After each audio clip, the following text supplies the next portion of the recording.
അസ്സലാമു അലൈക്കും വറഹ്മത്തുള്ളാ. പ്രിയപ്പെട്ട വിദ്യാർത്ഥികളെ, ഇന്ന് 3-ാം ക്ലാസ്സിലെ തജ്വീദുൽ അഹ്കാമു തജ്വീദിൻ്റെ വർക്കാണ് നമ്മൾ നോക്കുന്നത്. പാഠം 4 ഉന്നത്തുന്നൂൻ. ഫസ്റ്റ് തന്നെ കാണാം നഖറഉ വ നക്തശിഫു നൂനൽ മുഷദ്ദദ.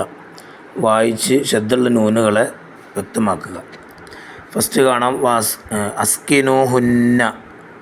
അതുപോലെ തന്നെ അടുത്തത് വലാ തുളാറൂഹുന്ന, അലൈഹിന്ന, ഇൻകുന്ന, പിന്നെ ഫഅൻഫിഖു അലൈഹിന്ന, ഹംലഹുന്ന, ഫആതൂഹുന്ന, ഉജൂറഹുന്ന. ഇത്രയും നൂനുകളാണ് ശ്രദ്ധാക്കപ്പെട്ടത് അതിലുള്ളത്.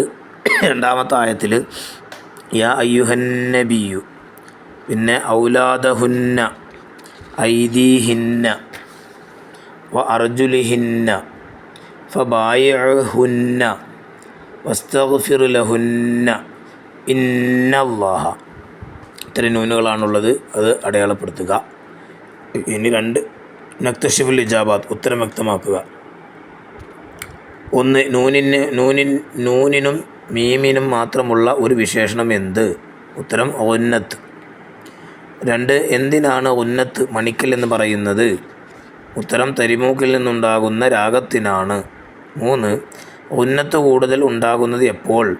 ഉത്തരം നൂനിനും മീമിനും ഷദ്ദോടുകൂടെ വരുമ്പോൾ. നൂനും മീമും ഷദ്ദോടുകൂടെ വരുമ്പോൾ. ഇനി അവിടെ കാണാം തഖ്സീസ്. നഖ്റഉ സൂറത്തുൽ വാഖിഅ വ നക്തശിഫു മിൻഹാ നൂനൽ മുഷദ്ദദ. സൂറത്തുൽ വാഖിഅ ഓതി അതിൽ നിന്ന് ഷദ്ദുള്ള നൂനുകൾ എത്രയാണെന്ന് വ്യക്തമായിട്ട് എഴുതാം. അവിടെ എഴുതാം 17 ആണ് നൂനുകൾ.